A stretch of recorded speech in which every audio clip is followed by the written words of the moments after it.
पटना का बांकीपुर विधानसभा सीट पर होने वाला उपचुनाव दिलचस्प हो रहा है। नामांकन के बाद लगातार इसको लेकर चर्चाएं हो रही हैं। ये हॉट सीट बन गई। कारण ये है कि भाजपा ने यहां प्रत्याशी बदला, वहीं जनसुराज से प्रशांत किशोर हाथ आजमा रहे हैं। इस बीच तेज प्रताप की पार्टी से वीणा मानवी के साथ जो हुआ, उसको लेकर भी चर्चाएं गर्म है।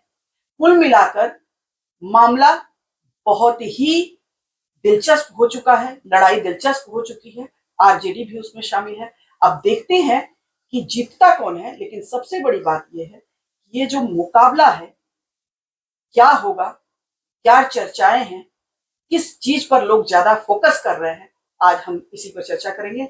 नमस्कार, चर्चा टुडे में आपका स्वागत है। हमारे साथ है वरिष्ठ पत्रकार खालिद रशीद जी। खालिद जी, स्वागत है। बहुत धन्यवाद आपका सुनीता जी।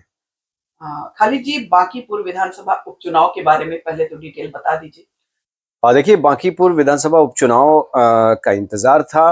उसकी घोषणा होने से पहले ही वहां पे जो संभावित उम्मीदवार थे वो पहले से मेहनत कर रहे थे। तो नामांकन की प्रक्रिया पूरी हो गई, स्क्रूटनी का काम भी करीब करीब पूरा हो चुका है और नामांकन वापस लेने की जो प्रक्रिया है, अगर कुछ लोग लेना होगा तो वो ले पाएंगे। लेकिन जो चुनावी हलचल है वो पहले से थी और अब वो अपने पूरे चरम पर है।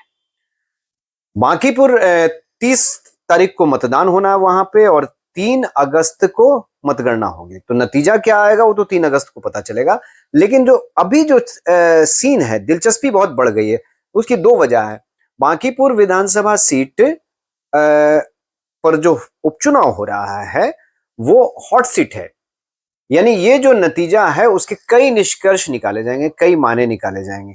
अगर बीजेपी की, है ना, हार हो जाती है यहाँ पे, तब तो बहुत बड़ा परिवर्तन हो गया। जो विपक्षी पार्टियां हैं वो कहेंगे कि देखिए, बांकीपुर विधानसभा सीट जो कि राष्ट्रीय अध्यक्ष नितिन नवीन की सीट थी, उनके प्रभाव वाली सीट थी और वहां पे 1995 के बाद बीजेपी का गढ़ था, वो गढ़ जो है वो छिन गया। तो ये वहां पे नैरेटिव बनेगा। अगर अंतर कम हो जाता है तब भी यही नैरेटिव बनेगा कि देखिए, इतने जो शीर्ष लोग हैं, सम्राट चौधरी की इसमें हार है, नितिन नवीन जो है वो कमजोर साबित हुए हैं, गढ़ को पूरी मजबूती से पकड़ने में नाकामयाब रहे हैं और इसकी वजह सब गिनाई जाएगी, है ना। और दूसरा रिजल्ट अगर कहीं आया प्रशांत किशोर के कारण, प्रशांत किशोर अगर इस चुनाव में जीत गए तो फिर उसका एक अलग नैरेटिव बनेगा कि देखिए विपक्ष कितना ताकतवर हो गया है और प्रशांत किशोर ने यहाँ पे जो है एक तरह से मास्टर स्ट्रोक खेल दिया है, अब विधानसभा में उनकी आवाज गूंजेगी, इस तमाम बातें होंगी। मुझे जो लगता है, देखिए, मेरी जो स्पष्ट एनालिसिस है इस सीट को लेकर वो ये है कि बीजेपी की जीत में, बीजेपी कैंडिडेट की जीत में यहाँ कोई अगर मगर नहीं है। वोटों का अंतर कितना होगा इसे कैलकुलेट किया जा सकता है, इसे देखा जाएगा, इसका इंतजार किया। लेकिन रिजल्ट को लेकर मुझे कोई असमंजस नहीं है। वो 10 वोट से ही जीत हो, 10,000 वोटों से जीत हो, 50,000 वोटों से जीत हो, जीतेगा बीजेपी का कैंडिडेट ही, है ना। तो इसको लेकर मुझे कोई अस्पष्टता नहीं दिखती है। नहीं, लेकिन दिलचस्पी इसलिए बढ़ गई है कि प्रशांत किशोर आ गए हैं और इसके साथ साथ जो आरजेडी की कैंडिडेट हैं रेखा गुप्ता, पिछली बार वो नई थी, है ना। जो आम चुनाव हुआ उसमें वो नई कैंडिडेट थी, वही कैंडिडेट थी आरजेडी से।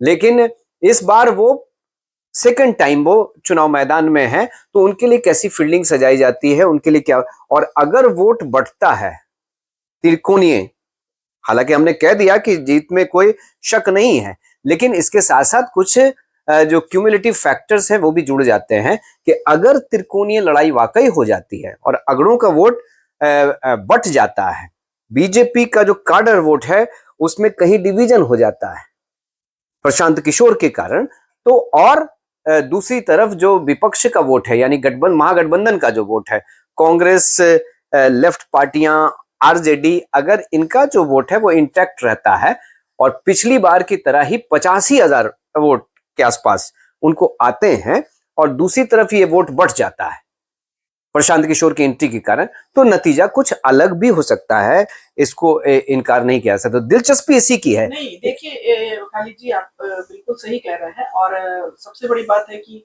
भाजपा का कॉन्फिडेंस थोड़ा हिला हुआ तो था। कैंडिडेट बदलने का मतलब ही यही है। और जो पुराने कैंडिडेट थे उनके बारे में कहा जाता है कि उनके पिता के ऊपर चारा घोटाला में कुछ शामिल होने का ये आरोप था। तो क्या पार्टी ने छानबीन नहीं की थी?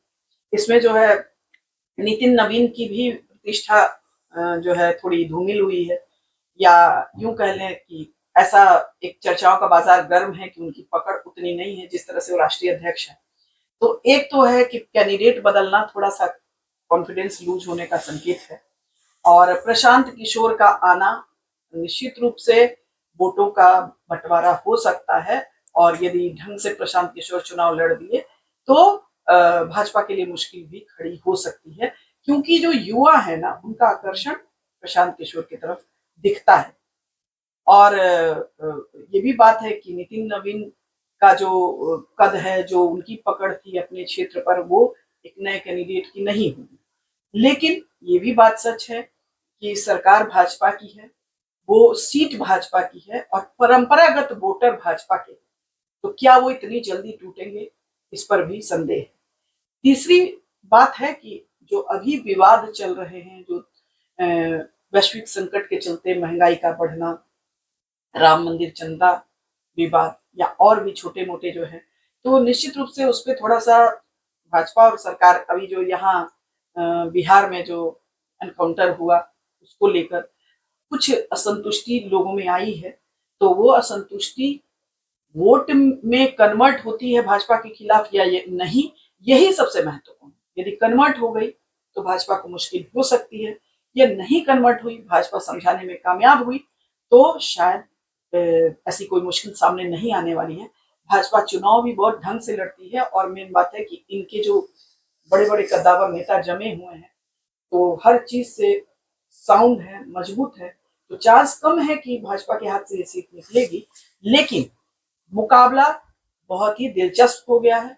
और स्पेशली प्रशांत किशोर के उतरने के बाद इस मुकाबले में लोगों की दिलचस्पी बढ़ी है कि आखिर क्या होगा। देखिए प्रशांत किशोर को लेकर भी लोगों में सॉफ्ट कर्नर तो है। देखिए सुनीता जी, मैंने पहले ही कहा, आप जो तमाम मुद्दे गिना रही हैं, मुद्दों का चुनाव होता तो बात अलग थी, है ना? फिर हम ये नहीं कह सकते थे पहले कि बीजेपी ही जीतेगी। मुद्दे कुछ नहीं है चुनाव में, यहाँ मुद्दे कुछ नहीं है। आपने प्रशांत किशोर की बात की कि उनके आने से युवाओं में एक अलग उत्साह है, लेकिन क्या वो जातीय संस्कार को किनारे रख पाएंगे? जो जातीय समीकरण है वो किनारे रख पाएंगे? पिछले चुनाव में भी तो प्रशांत किशोर थे, 238 सीटों पर उनके उम्मीदवार जीते थे, ये लड़े थे। कितनी सीटें जीती? 2 सीटें केवल ऐसी थी जहां पे वो अपनी जमानत उनके उम्मीदवार बचा पाए थे, है ना? तो इतनी करारी हार, अब उसके कारण उनको पता है। तो ये चुनाव जो लड़ रहे हैं प्रशांत किशोर, दरअसल वो अपनी पार्टी को बचाने की एक कोशिश कर रहे हैं, कवायद कर रहे हैं। अगर गणित इधर उधर होता है, जिन मुद्दों की आपने बात की, अगर उसका असर दिखता है तो वोटों की संख्या कम हो सकती है। एनालिसिस पार्ट में हम यही करेंगे। मुझे जो लगता है इस वक्त जो मैं कह सकने की स्थिति में हूं, बांकीपुर की जनता के साथ जो बातचीत हुई है, लोगों की बातचीत हुई है, तो वहां तो एक कॉमन राय है कि भाई बीजेपी से कोई भी उम्मीदवार हो, कैंडिडेट बदला, यह बहुत बड़ा कारण है कि उनके खिलाफ सेंटीमेंट हो जाना चाहिए था। अभिषेक को आगे किया गया, उनके माता पिता दोनों कन्विक्टेड हैं चारा घोटाले में, कन्विक्टेड हैं, याद रखिए, एक्यूज नहीं है, कन्विक्टेड हैं वो। और ये बातें तो पता होनी चाहिए, ये बातें तो पता होनी चाहिए। तो ये तो सेंटीमेंट को दूसरी तरफ ले जाना चाहिए था, लेकिन वो सेंटीमेंट बन नहीं रहा है वहां पे। भरत तिवारी के एनकाउंटर की बात चर्चा की जा रही है, वो भी कोई सेंटीमेंट वहां पे नहीं है। तो ये सारी चीजें नहीं है। जो दूसरा उम्मीदवार अभी आया है नीरज सिन्हा, कायस्थ वर्ग से ही हैं वो, लेकिन वो कैंडिडेट कैसे हैं? आप देख रहे हैं कि लोगों का कैंडिडेट के तौर पे, अगर वो बीजेपी के झंडे तले नहीं होते तो मुझे शक है कि शायद उनके परिवार का वोट भी उनको नहीं मिल पाता, है ना? लेकिन जो कैडर वाली पार्टी है, तो बीजेपी ने एक ऐसा ऑरा बना दिया है कि उसका कोई भी कैंडिडेट जो है वो जीतने की स्थिति में हो जाता है। और जो जातीय गणित है बांकीपुर का सुनीता जी, वो पूरी तरह से पक्ष में है।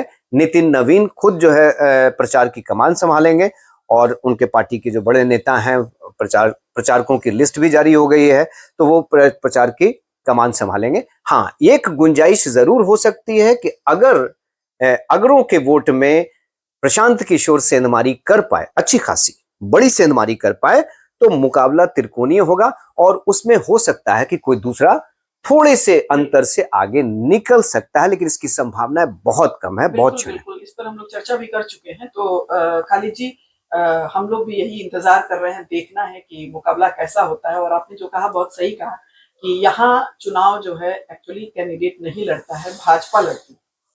तो ज्यादातर इसीलिए फायदा कैंडिडेट को हो जाता है, क्योंकि कैंडिडेट पर लोग वोट नहीं देके पार्टी पर वोट देते हैं। तो अब अभी हम लोग किसी भी निष्कर्ष पर स्पष्टता नहीं पहुंच सकते हैं। चुनाव आगे आ रहा है, दिलचस्प मुकाबला होगा और हम लोग रिजल्ट तक इंतजार करते हैं, देखते हैं कि क्या होता है। दर्शकों, हमारे ये कार्यक्रम कैसा लगा जरूर बताएं। हमारे चैनल को लाइक करें, सब्सक्राइब करें और शेयर करें। नमस्कार। धन्यवाद।